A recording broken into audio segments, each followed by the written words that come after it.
పంచకర్ల రమేష్ బాబు గారు. ధన్యవాదాలు అధ్యక్ష. ఈరోజు ఏదైతే మనం చర్చ చేపట్టామో అది ఒక సున్నితమైన ఆవేదనతో బాధతో కూడిన అంశం అధ్యక్ష. ఇలాంటి సందర్భం హిందువులుగా మనం ఎవరు కోరుకొని అంశంగా నేనైతే భావిస్తా ఉన్నాను అధ్యక్ష. మనం ఎప్పుడూ కూడా మనకేదన్నా ఒక చిన్న బాధ వచ్చినా ఒక ఆవేదన కలిగినా వెంటనే మనం వెంకటేశ్వర స్వామిని కోరుకుని మొక్కుకుని ఆ దేవుడి దగ్గరికి వస్తాము, మాకు ఉపశమనం కావాలి అని చెప్పి ఈ ప్రపంచం నలుమూలలో ఉన్న హిందువులందరూ కూడా నమ్మే ఆరాధ్య దైవం ఆ కలియుగ వెంకటేశ్వర స్వామి అధ్యక్ష. మరి అలాంటి స్వామి ప్రసాదమే కల్తీ అయింది అనేది ఇందాక నెహ్రూ గారు చెప్పారు. నేను రాసుకున్నా, ఫస్టే అది రాసుకున్నాను. కల్తీ అంటున్నారు కానీ అసలు నెయ్యే వాడలేదనేది అనేక సందర్భాల్లో దర్యాప్తు సంస్థలు చెప్పాయి. బయట ప్రజలు కూడా ఆవేదన చెందే అంశంగా అది మారిందన్న విషయాన్ని కూడా మరొకసారి గుర్తు చేస్తూ ఇక్కడ ఒక్క అంశం అధ్యక్ష, 2019 నుంచి 24 మధ్యలో ఉన్న ప్రభుత్వంలో ముఖ్యమంత్రి నుంచి ముఖ్యమంత్రి ఆదేశాలను అమలు చేసిన ప్రతి ఒక్క వ్యక్తికి కూడా ఈ హిందూ మతం పట్ల కానీ, హిందూ సాంప్రదాయాల పట్ల కానీ, హిందూ దేవాలయాల పట్ల కానీ గౌరవం కానీ నమ్మకం కానీ లేకపోబట్టే ఈ అనర్థాలు జరిగాయి అనేది నా విశ్వాసం అధ్యక్ష. ఎందుకంటే 1-2 కాదు అధ్యక్ష, రాష్ట్ర వ్యాప్తంగా రాష్ట్ర నలుమూలలా కూడా హిందూ దేవాలయాల మీద జరిగిన దాడులు కానీ, దగ్గర 300 టెంపుల్స్ కూల్చివేత కానీ, రామతీర్థంలో రాముడు తల ఖండించటం కానీ, అలాగే రామతీర్థం తర్వాత అంతర్వేదిలో రథం తగలబెట్టడం దగ్గర కానీ ఇలాంటి సందర్భాలు జరిగినప్పుడు వాళ్ళు స్పందించిన తీరు హిందువుల మనోభావాలను చాలా బాధకు గురి చేసే అధ్యక్ష.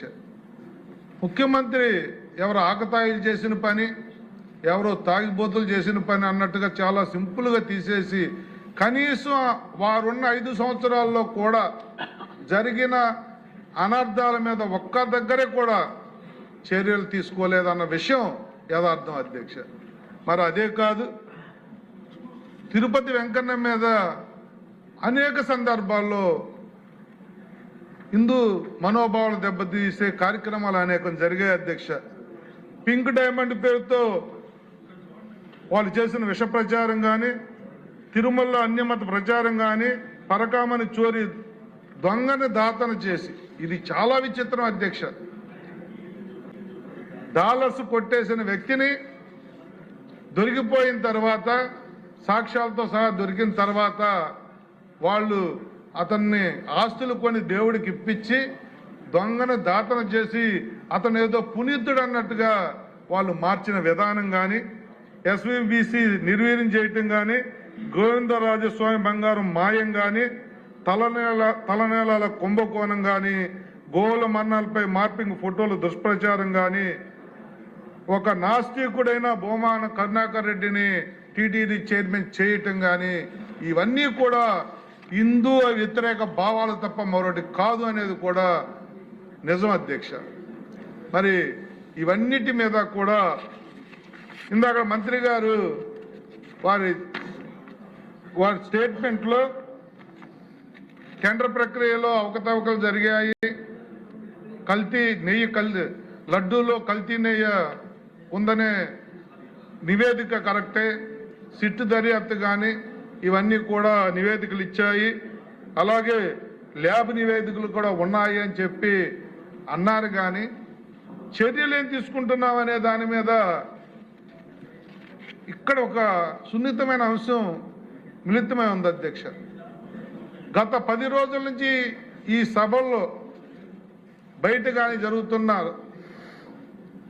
చర్చల్లో బయట ప్రజలు ఏమనుకుంటా ఉన్నారంటే, ఇన్ని జరిగాయని చెప్తున్నారు కానీ చర్యలు ఎప్పుడు తీసుకుంటారు?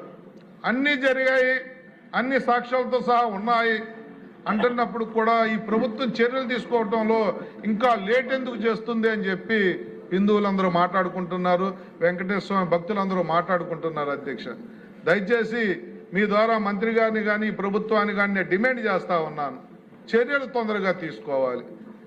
జరిగింది యథార్థం, అన్ని రిపోర్ట్లు ఉన్నాయి. ఎవరో ఇద్దరు అధికారుల్ని బలి చేసి ఇద్దరు అధికారుల మీదకి నెపం నెట్టేసి ఎవరైతే తప్పు చేశారో, ఎవరైతే కోట్లాది రూపాయలు